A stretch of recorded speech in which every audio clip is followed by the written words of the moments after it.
Hai, Assalamualaikum dan salam sejahtera. 2024 adalah tahun menarik untuk anda dapatkan sebuah laptop yang baru. Sebab Intel akhirnya telah dilihat boleh menyaingi produk chip 10 nanometer daripada AMD menerusi keluarga berasaskan Intel 7 mereka, iaitu Intel Core generasi yang ke-13. Jadi kan, anda boleh jangkakan produk berasaskan chip X86 sama ada menggunakan chip daripada Intel ataupun AMD. Untuk tahun 2024 ini mempunyai hayat bateri yang lebih panjang dan dalam masa yang sama prestasi yang lebih baik. Barisan laptop Huawei MacBook D16 tahun 2024 adalah antara produk yang menerima naik taraf untuk memanfaatkan Intel Core generasi ke-13 ini. Pada MacBook D16 kali ini, Huawei cuba memenuhi pengguna yang mahukan sebuah laptop yang ada cukup kuasa CPU untuk jalankan pelbagai fail pada satu-satu masa. Kemudian, orang yang mahukan paparan yang besar untuk ruang kerja yang lebih luas juga sesuai untuk dapatkan laptop ini.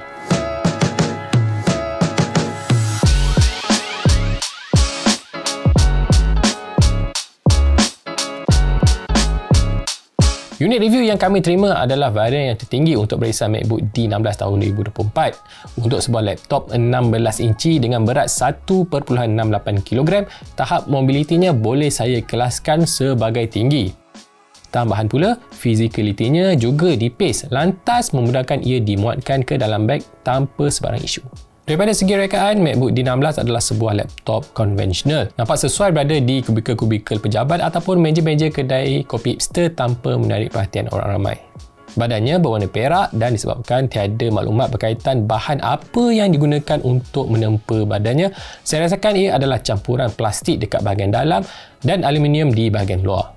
Saya sukakan ciri angle 180 darjah yang membolehkan panel paparan laptop ini kan dibuka rata sebab ia memudahkan kandungan skrin dilihat oleh orang lain sekiranya perlu. Sayangnya laptop 16 inci ini ada penawaran I/O yang agak menyedihkan. Port USB-C hanyalah satu dan tidak menyokong Thunderbolt 4 walaupun ia menggunakan chip Intel. Lagi menyokongkan pengguna adalah port yang sama juga adalah port pengecas laptop. Dan disebabkan kebanyakan telefon sekarang mula berikan kabel USB-C kepada USB-C, jadi kalau anda gunakan port itu untuk cas, anda tak boleh cas telefon anda.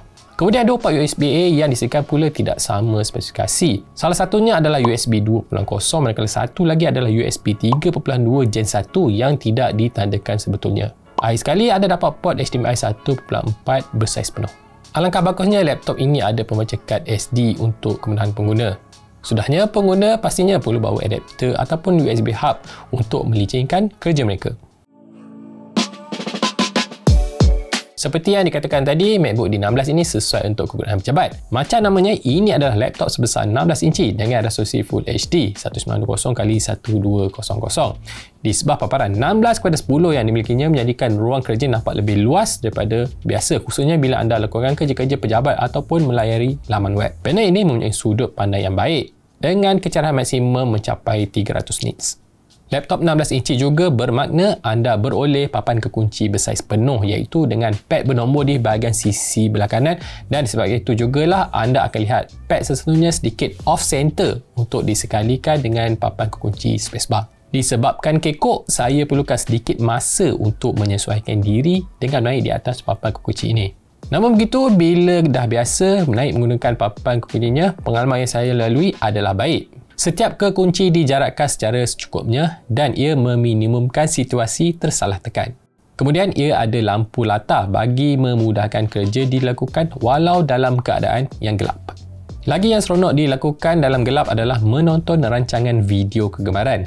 Skrinnya besar dengan sistem stereo yang kuat bunyinya, jadikan anda tak perlu lagi sambung ke speaker luar. Ada sikit kekurangan yang saya cerap adalah bahagian frekuensi rendah untuk speaker ini agak kurang untuk jadikan audio sewaktu aksi tidak sepadu speaker yang lebih besar.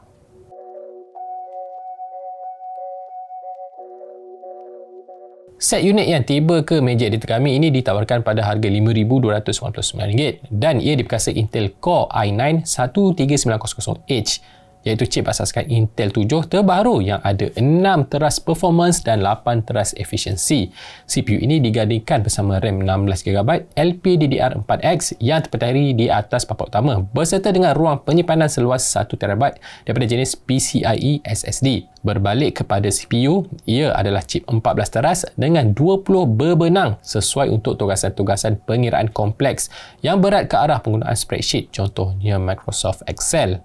Melalui ujian ringkas fail Excel yang mengandungi banyak bilangan input berserta makro untuk melakukan kerja-kerja rumit, didapati yang laptop Huawei MacBook D16 variant ini mengambil masa sepantas 33.01 saat untuk menyelesaikannya. Sebagai perbandingan kan, fail Excel yang sama saya jalankan di laptop rakan-rakan sekerja di sekeliling office ni mengambil masa seperti berikut.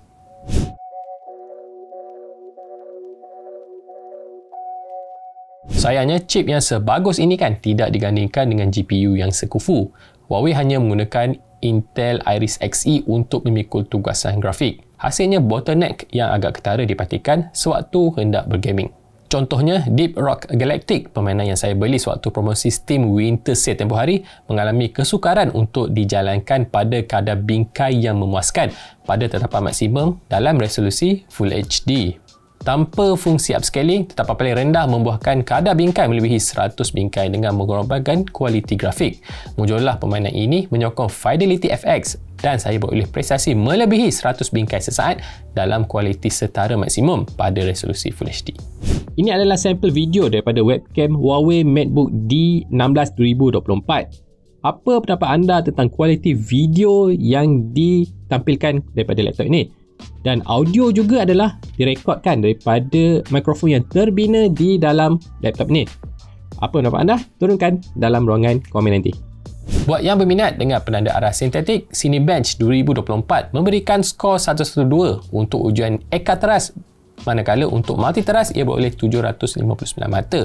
Skor ini hampir setaraf Apple M1 Max, chip asaskan ARM dan antara yang tertinggi dalam keluarga Intel kecuali jika dibandingkan dengan keluarga Intel Xeon. Barisan Huawei MacBook D16 tahun 2024 ditawarkan dalam beberapa variasi. Varian yang terendah iaitu dengan CPU Core i5 12450H dengan RAM 8GB, storan 512GB dijual pada harga RM2,899. Kemudian varian Core i5 yang sama juga dengan RAM 16GB 2 kali ganda dengan storan 512GB dijual pada harga RM3,199. Untuk varian Intel Core i5 13420H harganya adalah RM3,699. Ia didatangkan dengan RAM 16GB dan storan 1TB. Varian yang tertinggi iaitu yang varian yang kita pandu uji ni, dia ada Core i9 13900H, RAM 16GB dan storan 1TB dijual pada harga RM5,299. Jika ditanya, saya lebih cenderung kepada variasi Intel Core i5 yang berharga RM3,699. Bezanya cuma pada chip berproses iaitu daripada 16 teras kepada 8 teras yang saya rasa masih cukup untuk kerja-kerja harian. Malah anda jimat RM1,600. Bolehlah anda guna lebihan wang tadi untuk dapatkan hub USB ataupun aksesori lain yang boleh bantu anda dalam kerja anda. Lagipun kan, untuk RM5,299 laptop 16 inci saya rasakan lebih baik dapatkan laptop gaming yang ada kad grafik khas yang saya lihat lebih praktikal. Memanglah anda dapat laptop yang lebih berat sekitar 2kg, namun potensi yang ia bawa adalah jauh lebih banyak daripada MacBook D16 2024 ini. Jadi sekarang sajalah review saya tentang Huawei MacBook D16 tahun 2024. Apa pendapat anda tentang laptop ni? Adakah berbaloi untuk dapatkan variasi Core i9 ataupun kekal saja pada Core i5? Turunkan pendapat anda dalam ruangan komen. Macam biasa, kalau anda rasakan video ini bermanfaat, kongsi video ini dengan kawan-kawan anda. Selain pada YouTube, kami juga ada di Facebook, Instagram, Twitter dan di TikTok. Jangan lupa juga untuk singgah ke laman web kami di bm.soyacicau.com. Baiklah, saya Hanif dan saya jumpa anda lagi dalam video saya yang seterusnya. Assalamualaikum.